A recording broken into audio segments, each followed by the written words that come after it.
Good afternoon, colleagues. Welcome, and thank you for all of those people who have joined today's webinar.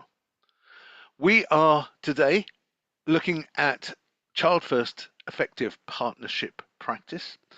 It's about the 14th webinar we've done in this series, where we are highlighting certain aspects of local area partnerships working together to secure better outcomes for young people with special educational needs in youth justice pathways.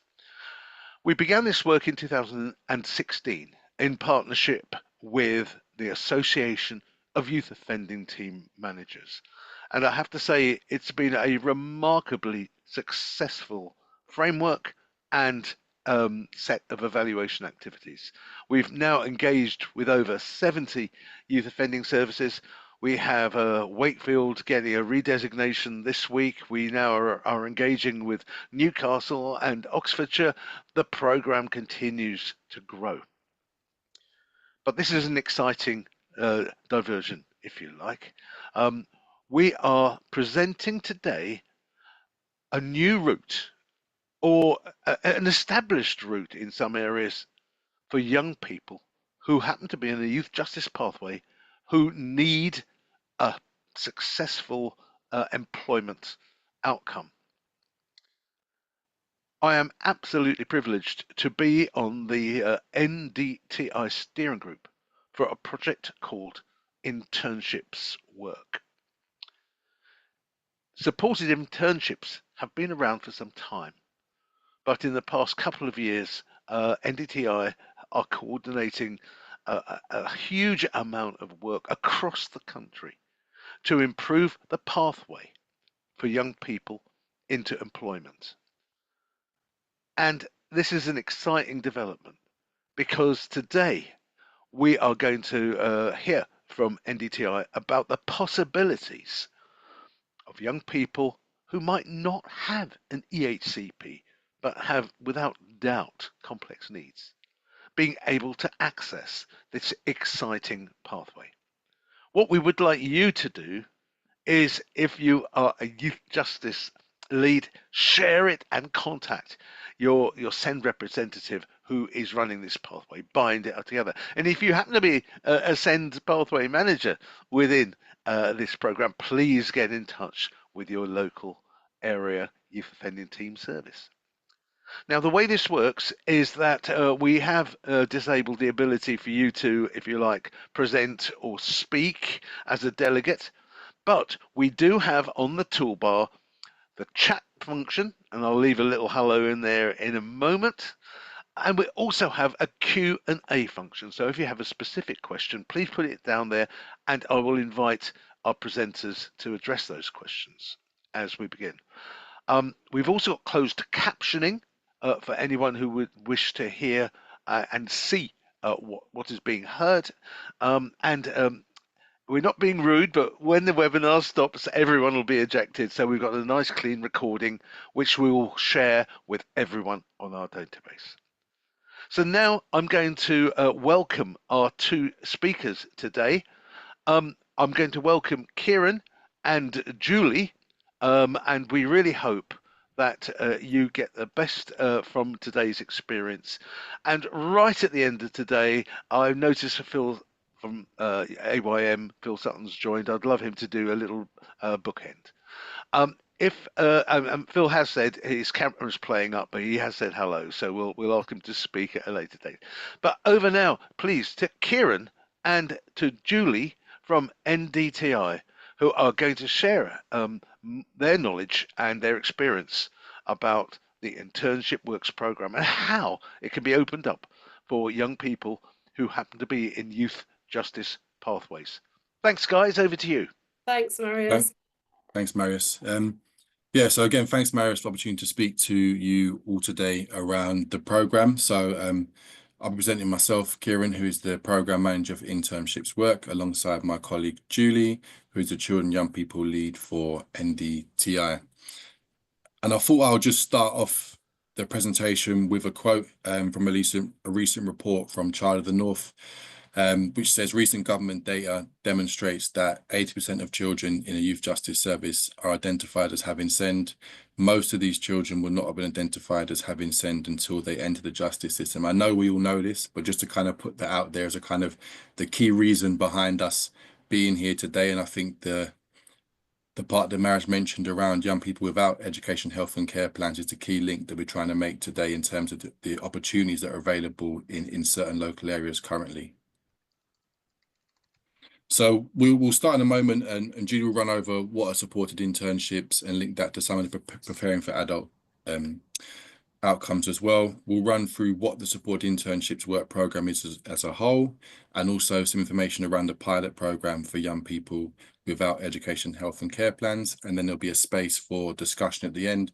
Please do use the chat function throughout. If questions pop up, just put it in there. We can come back to that at the end of the presentation as well. Kieran, I just wondered, is it worth you really quickly saying something about your background? Yeah, so my background is in youth work. Initially, a lot of work around working with young people in gangs around London, a lot of detached work, a lot of specific programs around that, before moving into more program management roles and running conflict management programs for young people across London, working a lot with youth offending services in partnerships, social services teams, and trying to support young people to be more aware of the choices they have when it comes to the activities they're getting involved in and supporting them into employment programs, etc., and back into education as well. So for me, this kind of link was a great sort of opportunity in terms of past work and the current work that I am doing. Thanks, I'll Kieran. hand over to Julie now. Yeah, thank you. Let me introduce myself first properly. So as Kieran said, I'm Julie Pointer. I'm the current Children and Young People Programme Lead at the National Development Team for Inclusion. Some of you probably have heard of us, some of you may not have. Just really quickly, NDTi, we've been going, I think it's probably about 30 years, might be a bit longer, but we are essentially an organisation who work with partner organisations, particularly thinking about people who are most excluded from our society. So this group, I think, fits really neatly with that. We work across all age, so we work from kind of noughts to end of life. We've got an older people's program, an autism program, a mental health program, and then, as Kieran sort of mentioned, children and young people program as well. Yes, they will, by the way. Slides, David. So just wanted to set the scene a little bit, really, because I think it's really important for us to think about history and where we are now. So the Preparing for Adulthood program that we're probably best known for came about following a piece of work called Getting a Life, which I was involved with quite a few years ago now.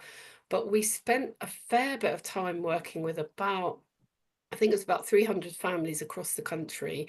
Initially, the ask was, why is it that young people with the most complex needs don't go into the world of work, and what needs to happen to support them with that?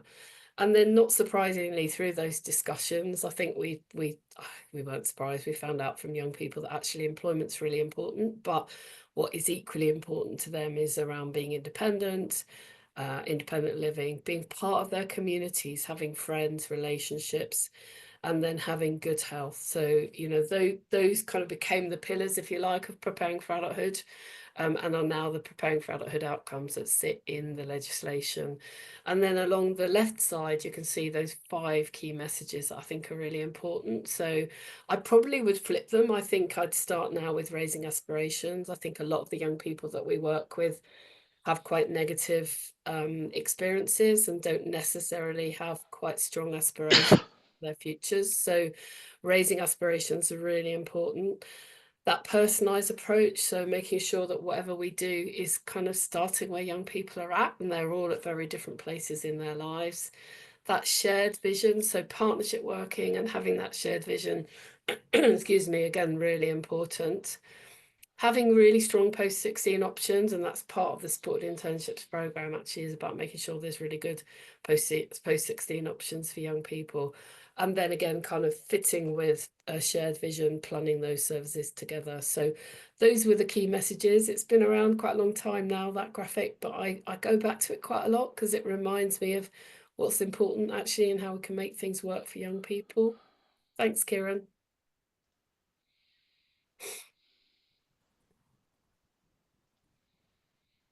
Okay, so I think we talk quite a lot about evidence base, and we talk a lot about the evidence base around those 4 preparing for adulthood outcomes. And I've just pulled out here some of the evidence that we've kind of learnt over many years now of delivering this work around employment.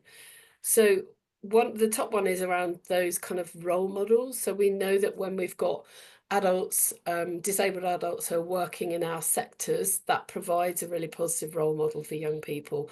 And particularly when we talk to families. So I'm thinking about perhaps young people or children, young people who might have quite significant disabilities. When families, when they first have their children, they tell us that they don't really see their children represented in our communities. So having that opportunity to see people working, disabled people working, can really kind of have an impact. That planning, we talk about intentional planning, particularly from year 9. So those of you who are familiar with the kind of school year groups, you know, from sort of 13, 14, making sure we're actually intentionally planning around employment and having those conversations with young people around what the world of work might look like for them. Good welfare rights, I think that cuts across everything that we do, making sure we can maximise families' benefits and income, and that comes from having really good welfare rights advice available. The Gatsby standards, again, some of you may or may not be familiar with, but within the careers world, there's a set of standards that looks at differentiating careers advice and guidance, so that makes it really relevant for young people who've got additional needs. That talks about the education, health and care plan, but I'd say any plan that you're doing with young people needs to include aspirations around employment. And then we have a fantastic tool that we use. We might have a slide on it, I can't remember now, but a vocational profile, which we've created. We've got a whole suite of tools that we use with young people, but the vocational profile is a person-centered kind of employment planning tool, and it captures young people's aspirations around work. It captures what some of their support needs might be, what are they good at, what are their skills, their strengths, etc. And I think a lot of the young people that we're talking about don't have that opportunity to have those conversations. Quite a lot of their world is fairly negative, so to actually be able to share what they're good at can be really important and really positive for them. Thanks, Kieran. So this, when you get the graphics, you can have a look at this one. It's quite a new one for us, but I think it maps out that pathway into paid work and what can really help, particularly having those conversations much earlier on. So thinking about when children are quite small, you know, are we having discussions around what do you want to be when you grow up, for example? And then it goes through the years. Excuse me. So it goes from year 9 onwards, looking at kind of particular things that you can do to support young people into the world of work. And post-19 captures there, you know, the pathways for young people. So we've got support internships, which we'll be talking about quite a lot through our presentation today. Apprenticeships, again, you may well have young people moving into apprenticeships. We also have supported apprenticeships as well, which can create sort of reasonable adjustments for young people so that they can actually access an apprenticeship.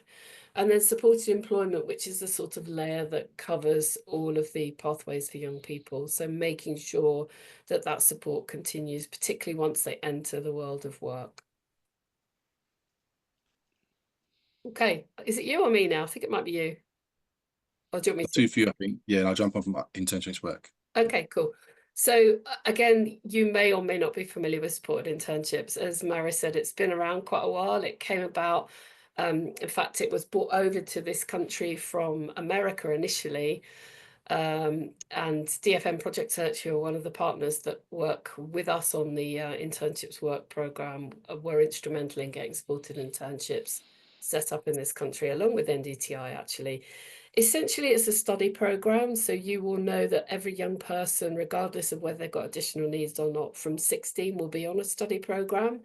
And that could be A-level, it could be through college, or it could be through a supported internship.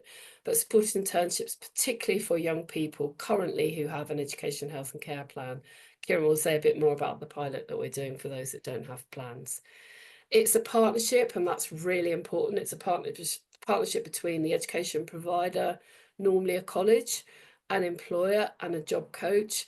And around 70% of the time is spent in the workplace. So I think what we know for young people who've got additional needs, they learn far better when they're actually doing.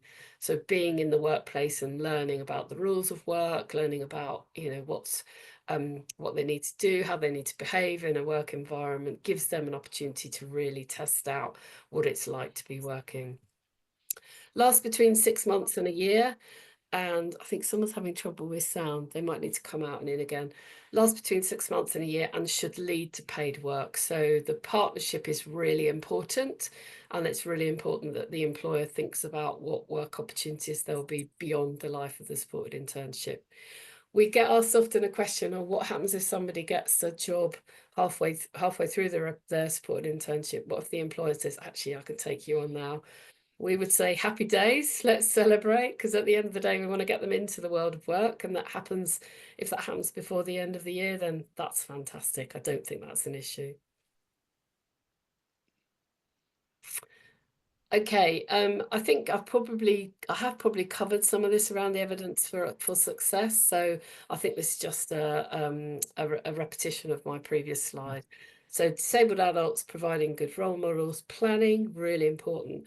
Work experience, young people having the opportunity to do really good quality work experience that not only fits with their interest, but actually sometimes it's about learning what you don't want to do. So having work experience where you realise, you know what, this isn't the job for me, can be as important as having work experience where you learn about what you would quite like to do. And their welfare benefits I've talked about already. That's the same thing again here. I'll skip to the next one. So So important, we internships said it work. 3 times. So internships work was is a Department of Education funded program, stretching over 3 years. Started back in 2022, so we're due to end in March 2025. And the main aim of the program was to double the number of supported internships across England to 4,500. It's also being externally evaluated by Cooper Gibson. There's interim evaluation information that has currently just gone live the last couple of weeks, so we can share that. But the full evaluation is due to be shared at the end, a year after the project, which will be March 2026. So the government were committed to supporting more young people with sending to employment, and they put aside £80 million over the 3 years to do that, which included 10.8 million in grant funding. This grant funding has gone out to all local authorities across England have received some of these funds over the 3-year period. And again, as I mentioned, to support them in doubling the number of supported internships in the country. And I think as much as we want to double the number of supported internships, that's just part of the work that we're looking at. I think the key thing for us is that if a young person wants a supported internship, they're able to access one in their local authority. Then the pilot program was also launched. We're probably about a year into that now, just under a year into that, where there was £2.3 million of grant funding available for young people without education, health and care plans to access supported internships in England. So there are 3 different parts to the program. So us at NDTi, the role is around supporting local authorities, and that includes the program management of internships work and also the communication side as well. Another one of the partners is DFM Project Search, who Julie just mentioned were key in bringing support internships over to England from America. And their role is engaged in supporting employers to ensure there are high quality work placements available. And the third partner is BASE, the British Association for Supported Employment, and their role within the consortium is to improve the quality of supported internships by establishing a sustainable process, which I'll talk a little bit more about in a future slide. So our role at NDTi in terms of supporting local authorities, as I mentioned, that's around administering and monitoring the grants that are given out to local authorities. Collection of baseline activity. So each year we've ran a survey to gather the numbers of young people currently on supported internships and other key piece of information that we need. We're currently live now with the final one for the project, which is due to be completed by January, and we'll be able to share more information around the results of that as well. enable an action plan with clear outcomes and accountability. So for each local authority, they are required to create an action plan around supported internships and improving the offer within their area as well. And another key area as well is supporting local authorities to set up SEND employment forums that are key to supporting this work. And I'll touch on them all in slightly more detail.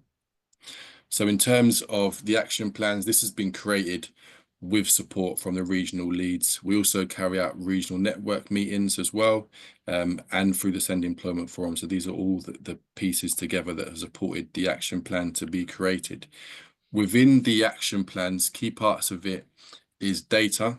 So ensuring that the local authority is clear in terms of the number of young people that will be eligible for a support internship, what sort of careers they're interested in as well, looking at ensuring there are enough trained job coaches to provide the support that's required for that, looking at ensuring the local offer is accessible and people are aware about it and it's easy for them to get in touch to put young people onto support internships, looking at vocational profiling, ensuring that is happening from year 9. And I think within that as well, we will share with the slides, we'll get a link to the vocational profiling tool that Julie mentioned, so people can access and have a look at that as well and use that if that fits within their work as well. Ensuring the curriculum post-16 is fit for purpose as well. Looking at ensuring social value. So one of the requirements as well is that all local authorities themselves also offer supported internships at that local authority as well. Employer engagement as well, so ensuring that they have got a clear strategy for engaging employers that meet the needs of the young people that are coming through in terms of their career aspirations. So SEND employment forums, which I think is probably a key area that potentially some of yourselves may be involved in or could be involved in. And the purpose for the SEND employment forums are to develop a strategic approach and the action plan that I've just mentioned as well, bring together local partners to promote collaboratively working together as well, promote training. So a lot of the training I mentioned around DFM Project Search also happens within the SEND employment forums, to look at gaps and identify where these gaps are and how to develop them, looking to provide strategic support, also creating routes that will support more young people with SEND into paid employment. There are suggested sort of membership in a resource pack received to local authorities, but we would encourage that they've got key members in the local authority attending, young people, parents, employers, providers that are also, a lot of them are colleges. In terms of SEND employment forums, so I'm not sure how interactive chat is, but just a question to be aware of or think about, and maybe we can feedback in the discussions, is, are you aware of your local SEND employment forum? And also if anyone on the call potentially attends their local SEND employment forum, because we would see this area as kind of a key place to linking you into the work that's happening, but we can touch slightly more on that once I've discussed the pilot, which I think is probably where a lot more of the crossover would take place.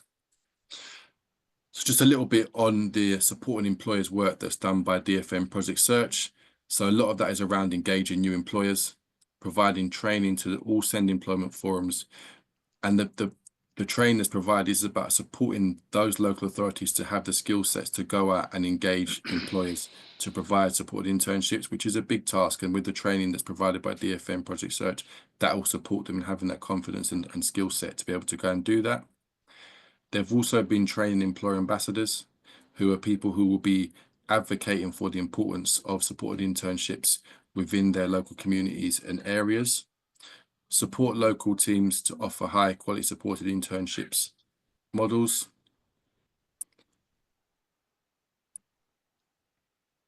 And BASE. So part of their role is around the quality assurance framework, and they've developed the SICWAF, which is the Supported Internships Quality Assessment Framework. And the idea of that is that this will ensure that there is high quality supported internships happening across England. And this is used to carry out self-assessments and also peer reviews. So right now, this is being rolled out to pilot sites as well, where the local areas are taking part in their peer reviews and getting support around improving that quality of the support internship that they are offering. There's also a potential quality kite mark. So that's been explored around a potential kite mark. That's still in exploration stage, and hopefully something will be developed around that in the near future. So the pilot, this is the section that we think potentially will be the most crossover, kind of linking that back to the quote at the start, in terms of a lot of the young people coming through the Youth Justice Service have got SEND, but may not have had an education, health or care plan. So about a year ago now, the Department of Education announced that they will be running a pilot and providing just over £2 million of grant funding. And this will be across 12 local authorities from England and will run until March 2025. And the idea of this is that, alongside what I've just spoken about in terms of the Internships Work programme, that now young people without education, health and care plans can access supported internships, and the funding will be used to, I guess, sort of mop up where the funding gaps are based on them not having education, health and care plans. So a lot of those funds will be used to provide job coaches to support the young people in their roles. So across the local authorities that are involved, they have been using existing supported internship placements to fill with young people without education, health and care plans, and also setting up new placements as well for those young people to take part in it as well. There are 12 different local authorities that are involved in it. You may see yours up here. If you do, I hope that you are aware of it. If not, we are, able to make those links and introduce you to the activity leads in those local authorities. So they are running in Bristol, Middlesbrough, Norfolk, Cheshire, West and Chester, Manchester, North Tyneside, Somerset, Liverpool, Surrey, Leeds, Hampshire, and Telford and Wrekin. Some of the successes so far for the programme: 153 local authorities taking part in the programme. The SICWAF being rolled out and completed, which I think is key in ensuring that the support internships taking part in this country are of high quality and meet the standards that are required. I mentioned we carried out a baseline survey and have carried out a similar survey each year. In the survey last year, there was reported there's 3,448 supported internships currently in England. And from the previous year, 1,023 young people have moved into paid employment. So we're really interested in seeing what the survey results bring us in January in terms of how many of that 3,448 young people are now in paid employment following their supported internship. Because as we mentioned at the start, the whole point of the supported internships is that this leads to paid roles for young people. The prediction was 4,647. So again, we're looking forward to seeing how that number matched up against that. But we are confident from the reporting from local authorities that they really are, working hard to grow the supported internships in their areas. A little bit more of the progress. So Different Project Search have provided training for 125 LAs on engaging employers. Over 600 employer ambassadors have been trained. That number is probably closer to 700 now. We're around 690 last week. 408 new employers are offering supported internships, and that's just through DFM Project Search Network. So that number is a lot higher as well. BASE have provided training to over 500 job coaches. As I mentioned, that the SICWAF has been rolled out with peer assessments taking place currently. And the feedback from them is very positive from the providers that have taken part within those. Just a couple of little quotes from a young person and a parent around supported internships. I'll just read Alex's one out. The supported internship helped me to feel independent for the first time. Before I started the internship, I was struggling with mental health. Now I'm employed full time and I'm very happy with my life. It was a life-changing experience. And I think this links back to the PFA outcomes that Julie mentioned, and employment being such a key one for so many people. Here are some key contacts as well. These slides will be shared so you can access that as well. We'll also be sharing my email address within that as well.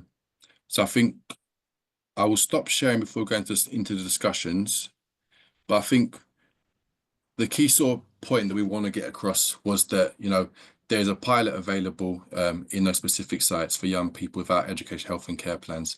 We want to ensure that the Youth Justice Service are aware of these opportunities for young people in terms of supporting them into employment.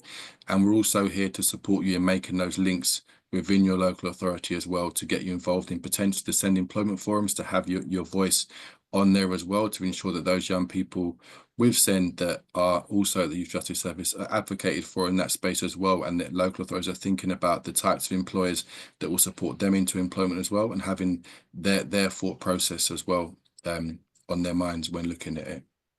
Yeah, so I think now we've got space for Oh, discussions or fantastic. anything to add. Julie, as well, Yeah. feel free to jump There's in. there's some really good questions coming Yeah, in the through. chat. Yeah. And the first one is, I think it was Claire was asking, if you're not a pilot for this, can you still use the route, essentially? So No reason? I can answer that. No, not really, because supported internships were set up as part of the code of practice to ensure that those young people are the furthest away from the workforce. So really, they are young people who've got a plan, in theory, could have a pathway through. And the pilot sites came about because we're being asked all the time, how can we have supported internships for people without plans? I think things will change moving forward, but I'm not part of the government. I think the success of the pilot will make them rethink actually what pathways are there for these young people who don't have plans but still have quite significant support needs. And Great. it's come up in there's been several policy documents that have come out recently. The House of Lords report talks about it. The National Audit Office report talks about it.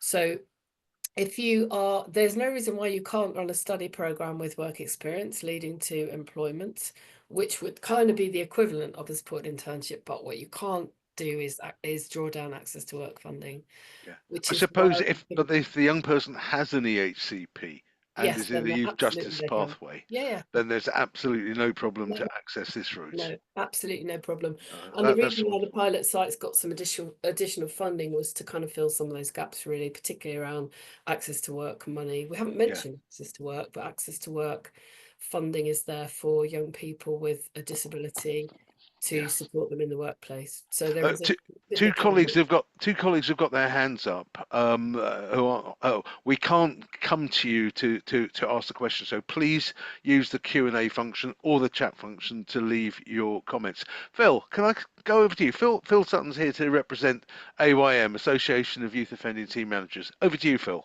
Well, thanks, Mary. Hi, Julie.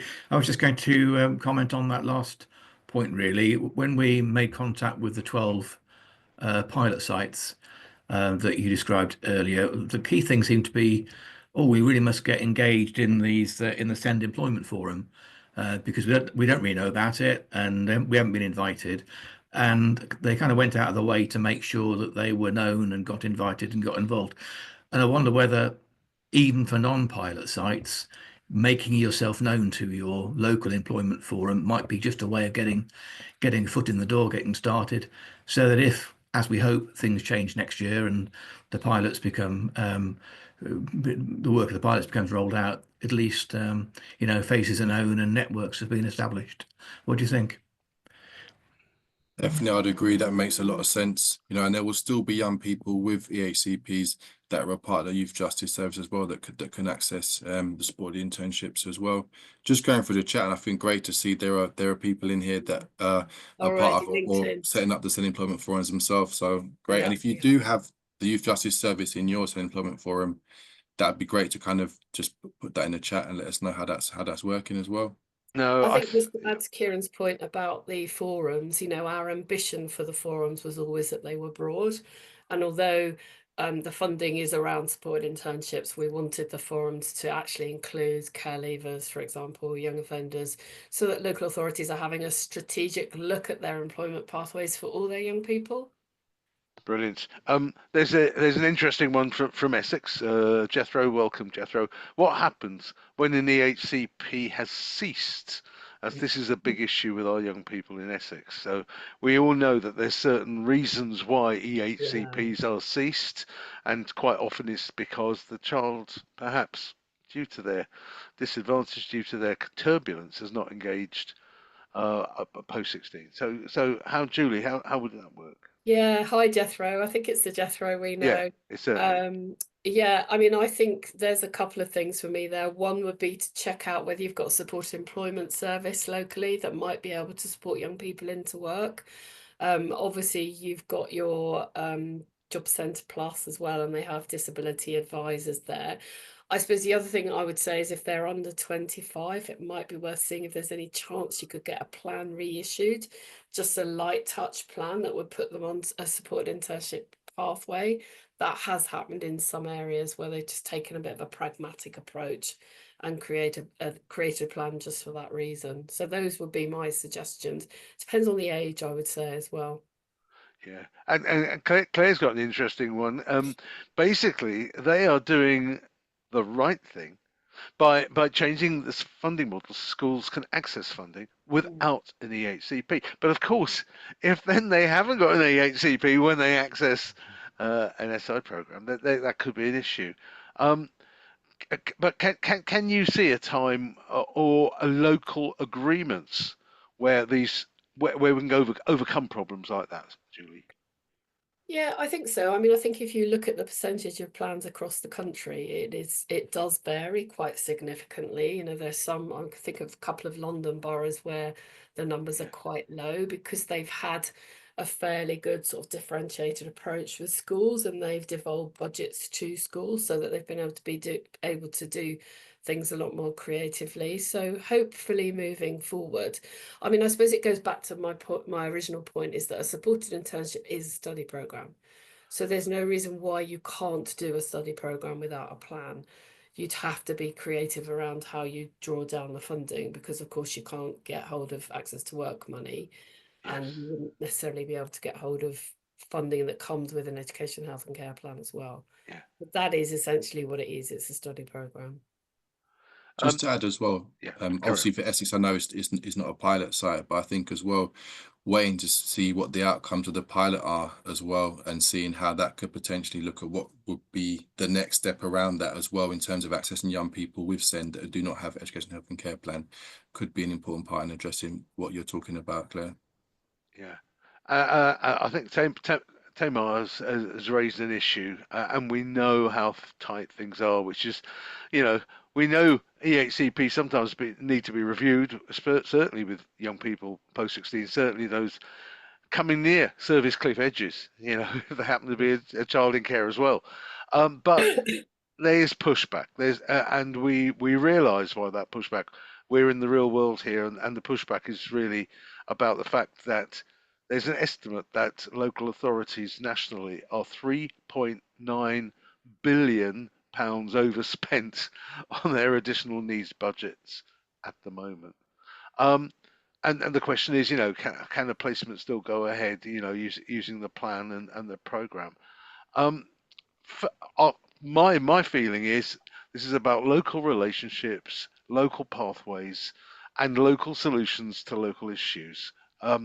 I wasn't the most how should I say conventional head teacher when I was one, but I certainly did what was right for children rather than what was told to me that I could do. But Julie, do you feel there's room to be Yeah, and that I a think, rebel?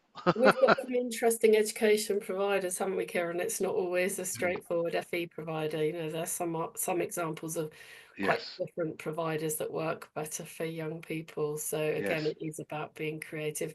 Just answering Dawn's question about the London borough, we didn't have a London pilot. Go on, Kieran, do you want to say anything about that? Yeah, it wasn't down to us. This was where the pilot sites were asked to apply through Department of Education, and they tried to do a wide stretch, but there were no pilot sites in London, unfortunately. Right. Yeah, just the way it crumbles. So, fantastic. Are supportive internship programs roll on and roll off? Interesting one. Don't know what that question means. I think it's about when people join, I think. Yes. Um, I would say it's usually September, but some have January joiners, and I think there are some more flexible providers who'll take people in Yeah. at different times. And some support internships have got multiple placements, sort of rotations, they will call it. So you may, for your support internship, attend 3 different employers or 3 different parts of a business throughout that support internship as well. Yeah. Nice one here from Neil. He said, and this is from Warrington. He sits on the JS Local Management Board, which is fantastic. And he therefore has that linkage because he's lead on internships work, but he's not part of the pilot program. And he says, in my opinion, the opportunity to deliver an SI type program with proper ATW funded job coaching for young people could be a game changer. Yeah. Launching an equivalent study program in a creative way is possible, but extremely challenging for numerous reasons, but primarily financial. So I think what we have here, Julie, is some ammunition to blast upwards, haven't we? When we evaluate this program. Definitely. And I think, as Kieran said, that's partly why we wanted to do the webinar today, to try and make sure people link into the work that's going on locally. I think that's really important. Start banging on the door of your local support employment forum and have those conversations. You know, at the end of the day, the young people you're working with are the young people of that local area. They have a responsibility to all young people. So I think it's important that you kind of knock on that door, really. No, I couldn't agree more. Um, but we've got what's been fantastic in the chat function is so many people wanting to say, oh, can we reach out to our local authority send team, or the other way around, can we reach out to our youth offending service? So the good thing is none of the webinar chat is lost. We'll study that. I'm going to give a list of local authority areas wanting to connect with their send team to Phil and Julie, and they can do some of the local linkages. We can And connect people up, can't we, Kieran? Yeah, definitely. yeah, so I think that's absolutely fantastic. And um, Laura's put in an interesting one. There's also a national send employment forum There is. I was going to for mention those that. not aware. Could you tell us a little bit about that, Julie? The Yeah. national So send employment the forum. National Send Employment Forum, I don't know how long they've been running now, but it was set up by Leeds essentially, and an organisation called Lighthouse Futures, and it has grown. We are active members. Yeah. We use them a lot. They're fantastic for us for getting information out. We can ask questions. They're a really good network now across the country. So we can, I was going to suggest, I think it's really worth at least 1 or 2 people from this group asking to join that national network, because you'll get more information from them around what's going on the ground too. I think it'd be a really good link. No, no, absolutely. And I did put your resource link for the vocational profile tool into the chat pane. Could you say something a bit more about the free tools that you might have available, Julie and Kieran? Because I think some of those tools people can adopt and adapt. I've put the link in again into the chat pane for someone who might not have seen it earlier. But yes, are there any other what have you got that people can use? So we've got a large amount of resources for support What have we internship. got? One-stop shop, which has got information for local authorities, various different resources within there around action plans and planning.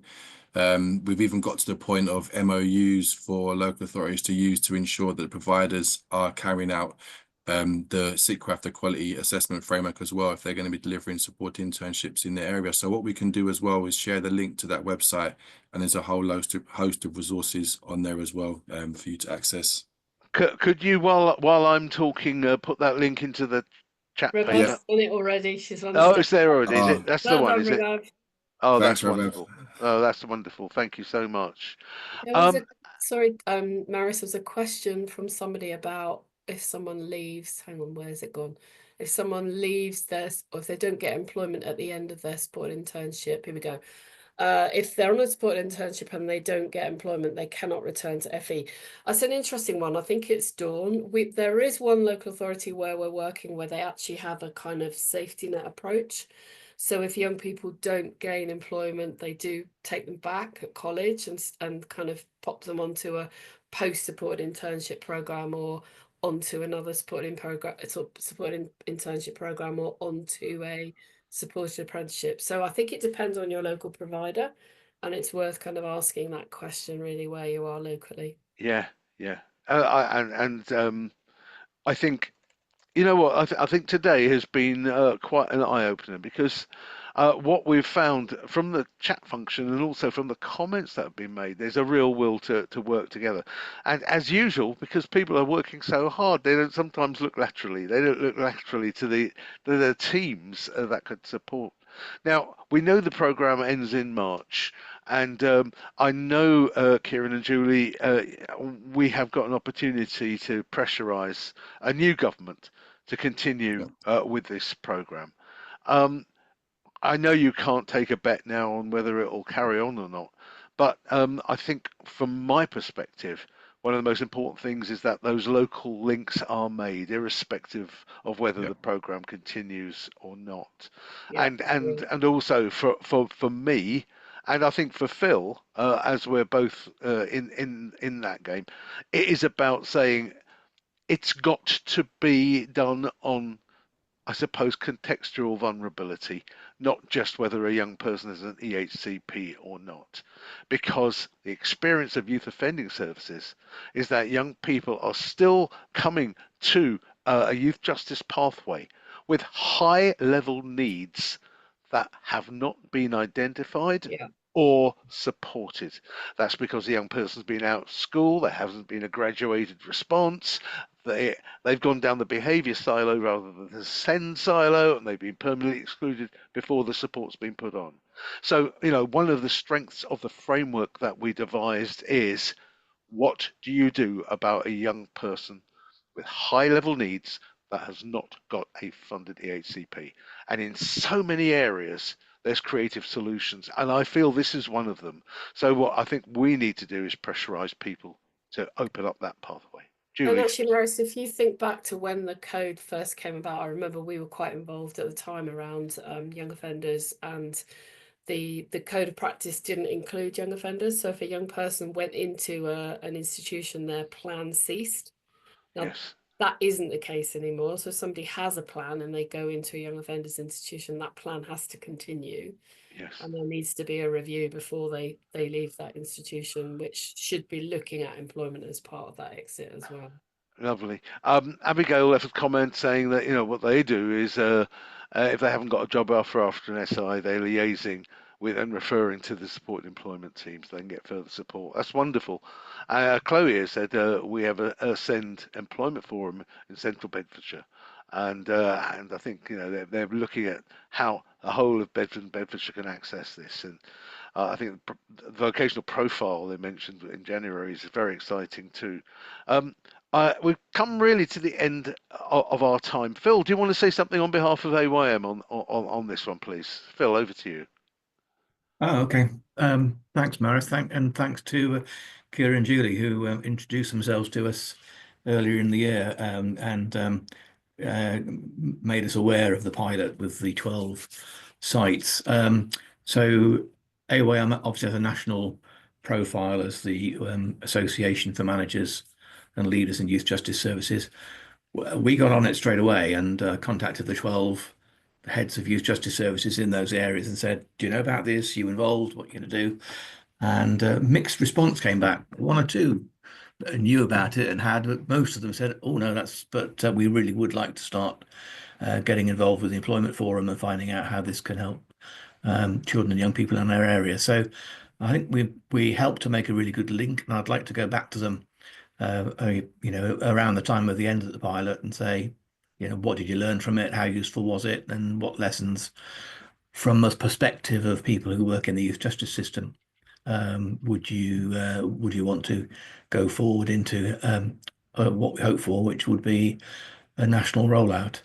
So yeah, so thanks again. I remember too many years ago when I was managing youth justice in Hampshire, one of the pilot sites, the chief executive at the time asked me how many children we had in custody, and the number was very high then, and you know, much higher than it is today. But he said to me, well, you know, the county council is the biggest employer in Hampshire. It's a pretty poor show if we can't find employment for 100 children in a year, or at least something gainful for them to do. And I think that spirit kind of lives on within local authorities. And despite all the financial pressures that they're under, you know, if you engage with the right people who will say, actually, yeah, we are a big employer, we should be taking the lead here, doing something about this, and making sure that these children, who are amongst the most vulnerable as well as the ones that cause most difficulties for local authorities, actually get the services that will help them